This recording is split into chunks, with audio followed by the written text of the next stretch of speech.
Assalamualaikum warahmatullahi wabarakatuh. Perkenalkan, saya Ulfa Nursamsia Fadila.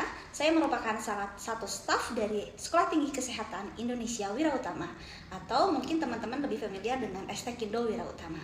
Teman-teman, di sini melalui video ini saya akan memperkenalkan salah satu program studi yang ada di kampus kami, yaitu program studi S1 Kesehatan Masyarakat. Mungkin ada sebagian teman-teman di sini yang belum mengetahui atau masih bingung tentang informasi apa itu program studi kesehatan masyarakat. Dan untuk lebih jelasnya, mari kita tanyakan ke kaprodinya saja yuk. Mari kita simak videonya. Assalamualaikum warahmatullahi wabarakatuh. Salam sejahtera untuk kita semua. Perkenalkan, saya Matius Albar SKM MKes, Ketua Program Studi Kesehatan Masyarakat Sekolah Tinggi Kesehatan Indonesia Wirautama, atau biasa dikenal dengan Kesmas Estekindo. Nah, pada kesempatan ini saya akan memberikan beberapa informasi mengenai prodi Kesmas Estekindo. Nah, untuk prodi Kesmas Estekindo itu sendiri berdiri pada tanggal 2 Agustus tahun 2001 dengan visi menjadi program studi kesehatan masyarakat yang mandiri dan inovatif dengan upaya strategis dan berkesinambungan berbasis perkembangan ilmu pengetahuan dan teknologi, kemudian mampu menghasilkan lulusan dan calon tenaga kesehatan di bidang kesehatan masyarakat yang kompetitif, beriman, bertakwa, berakhlak mulia, serta berilmu amalia. Nah, untuk pada tahun 2023, Kesmas Estekindo sendiri sudah berusia 22 tahun. Artinya, di jarak waktu yang 22 tahun itu, Kesmas Estekindo sudah menghasilkan lulusan atau mencetak lulusan yang sudah bekerja baik di instansi pemerintah maupun non-pemerintah, baik pula di bidang kesehatan maupun non-kesehatan yang tersebar di sekitar Kabupaten Bandung maupun di luar Kabupaten Bandung.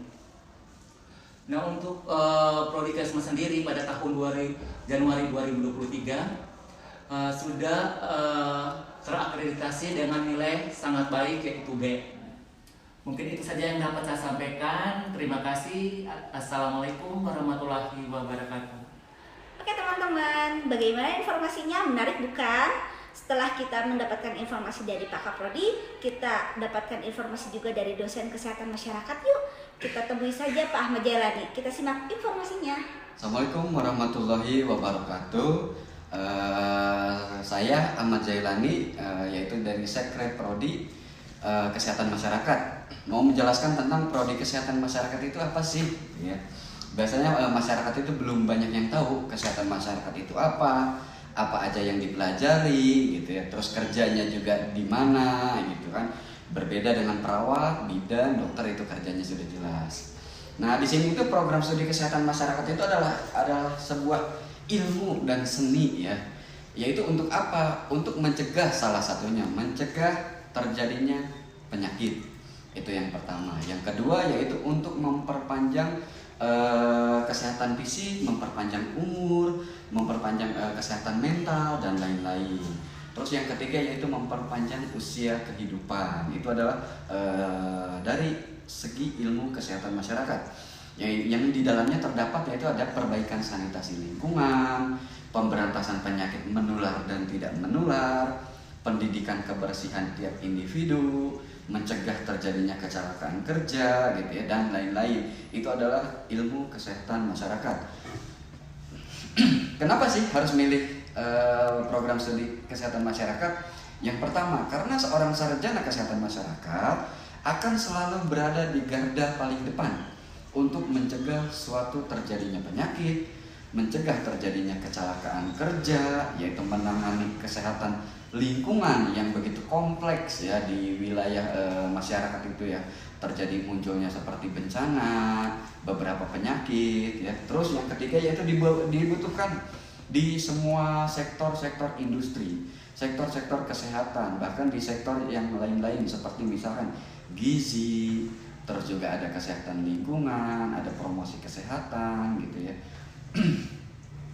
Nah, di dalam ilmu kesehatan masyarakat itu ada namanya sebuah peminatan, ya, yang di dalamnya itu terdapat ada 8 peminatan, yaitu ada tentang yang pertama ada administrasi kebijakan kesehatan, yang kedua tentang epidemiologi, yang ketiga ada gizi kesehatan masyarakat, yang keempat ada kesehatan keselamatan kerja, ada promosi kesehatan, terus ada kesehatan reproduksi, ada statistik kesehatan, dan ada pendidikan perilaku ilmu kesehatan gitu ya.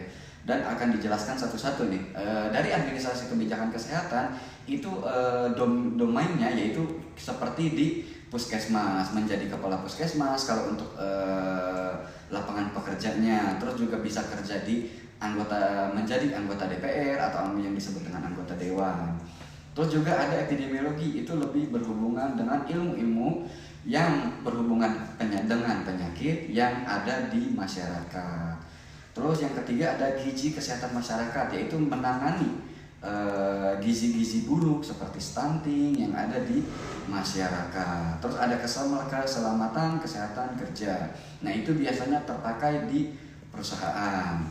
Terus yang kelima ada kesehatan reproduksi ya, itu lebih ke arah obstetrik ginekologi, mungkin ilmunya sama persis dengan ilmu kebidanan gitu ya, cuma kita lebih ke arah promotif dan preventif. Terus yang selanjutnya ada kesehatan lingkungan, yaitu tentang bagaimana kita hidup di lingkungan itu yang normal. Misalkan kita bisa mengukur kadar pH dalam air, kadar udara, kadar suhu, kadar debu yang ada di ruangan atau di rumah.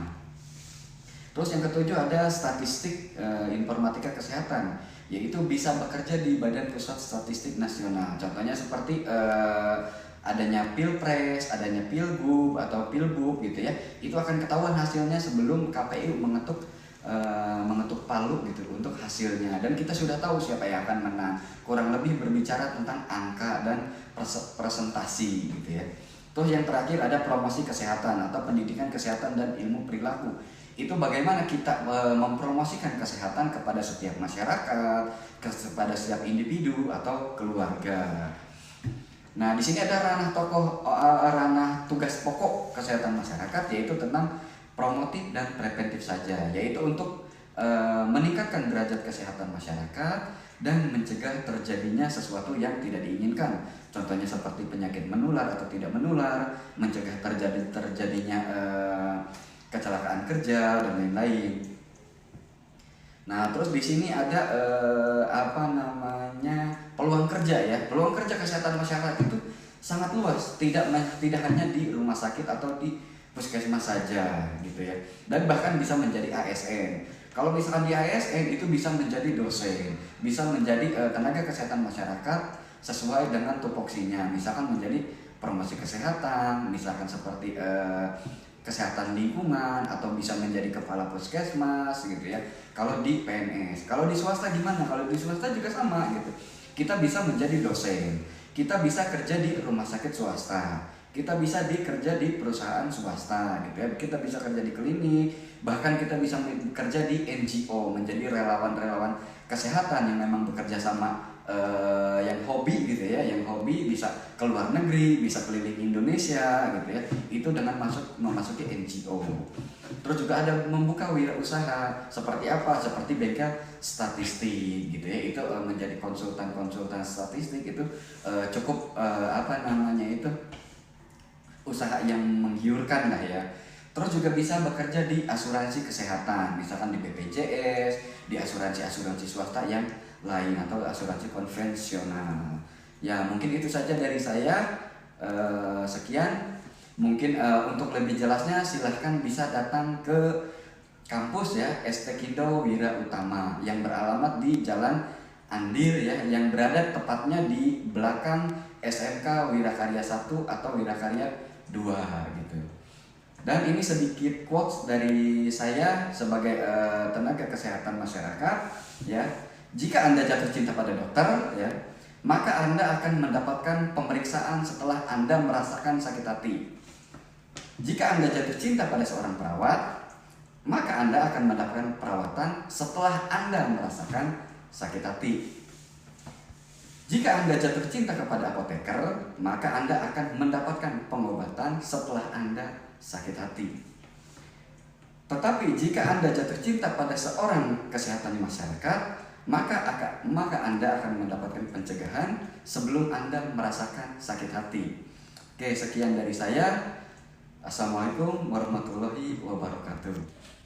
Oke teman-teman, setelah mendapatkan informasinya, bagaimana?